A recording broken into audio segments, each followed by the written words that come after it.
शिक्षित होने से पहले, शादी करने से पहले, बच्चे पैदा करने से पहले वे कैसे थे और आज वे कैसे हो गए हैं? वे ऐसे हो गए हैं। आप दूसरों जैसी व्यवस्था करने की कोशिश मत कीजिए जिन्हें आप संभाल ही ना पाएं।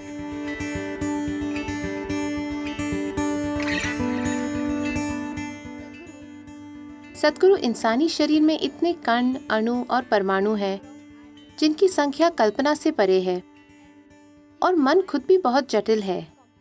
इन दो जटिल साधनों के साथ किसी से सरल जीवन जीने की उम्मीद कैसे की जा सकती है?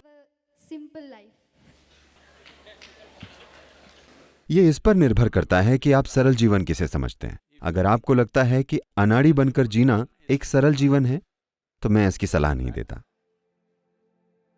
लेकिन सरल जीवन का आमतौर पर मतलब होता था कि आप अपने जीवन में जो व्यवस्थाएं करते हैं वो सरल हैं, ताकि वो आपको उलझाएं ना, सिर्फ आपकी मदद करें। हम अपने जीवन में जो भी व्यवस्थाएं करते हैं उनका उद्देश्य हमारे जीवन को बेहतर बनाना है ना? आप शिक्षित क्यों हुए? क्योंकि आपको लगता था कि इससे आपका जीवन बेहतर बनेगा। कोई शादी क्यों करता है? क्योंकि उन्हें लगता है कि उससे जीवन बेहतर बनेगा। लोग बच्चे क्यों पैदा करते हैं या व्यापार क्यों करते हैं? क्योंकि उन्हें लगता है कि उससे जीवन बेहतर बनेगा। लेकिन लोगों के चेहरे देखिए।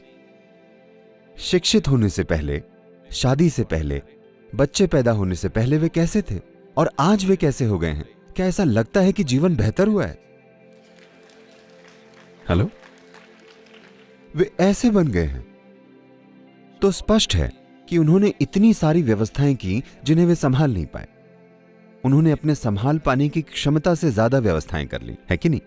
उन्होंने इस जागरूकता के साथ व्यवस्थाएं नहीं की कि मेरी जरूरतें क्या हैं। उनकी समस्या यह है कि वो हर दिन शॉपिंग करती है, तो मुझे भी शॉपिंग करनी है।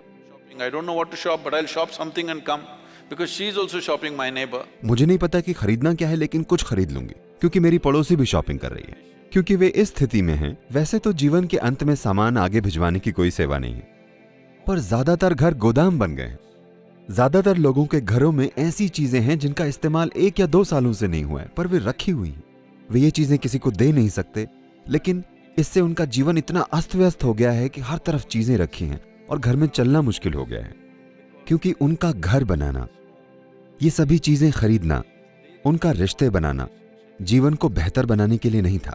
वे हर चीज का इस्तेमाल अपने जीवन को उलझाने के लिए कर रहे हैं। तो सरल जीवन का मतलब है आप उलझे हुए नहीं हैं। ये बहुत जरूरी है। आपको मदद मिल रही है, न कि उलझन। आप जैसी व्यवस्थाएं चाहें वैसी बिल्कुल कीजिए, लेकिन ऐसी व्यवस्थाएं जिन्हें आप संभाल सकें, है ना? आप दूसरों जैसी व्यवस्थाएं करने की कोशिश मत कीजिए जिन्हें आप संभाल भी ना पाएं। आप ऐसी व्यवस्थाएं क्यों करते हैं जिनकी आपको जरूरत नहीं है? अगर आप ऐसी व्यवस्थाएं करेंगे जो जरूरी नहीं है तो यह व्यवस्थाएं उलझन बन जाएंगी। तो आपके लिए कौन सी व्यवस्था सबसे अच्छी है, आप वो व्यवस्था कीजिए। यही सरल जीवन है। सरल जीवन का मतलब ये नहीं है कि आप अनाड़ी हैं, ठीक है? आप जीवन को ऐसा बनाते हैं कि किसी भी पल आप जहां भी जाना चाहें जा सकें और जो भी चाहें कर सकें। एक मकड़ी जाल इसलिए बुनती है ताकि उसमें अन्य चीजें फंस जाएं। लेकिन अगर आप ऐसी मकड़ी हैं जो अपने जाल में खुद ही फंस जाए तो आप मूर्ख मकड़ी हैं, है ना? और ज्यादातर इंसान इसी स्थिति में है।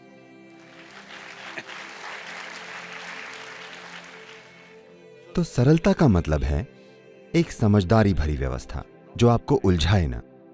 आप ऐसी व्यवस्था बनाएं कि अगर आप इस दिशा में जा रहे हों और वहां कुछ महत्वपूर्ण चीज होती है तो आप उस दिशा में जा सकें। आपकी व्यवस्थाएं आपका जाल ना बने। यही सरल जीवन है। ये बुद्धिमानी भरा जीवन है।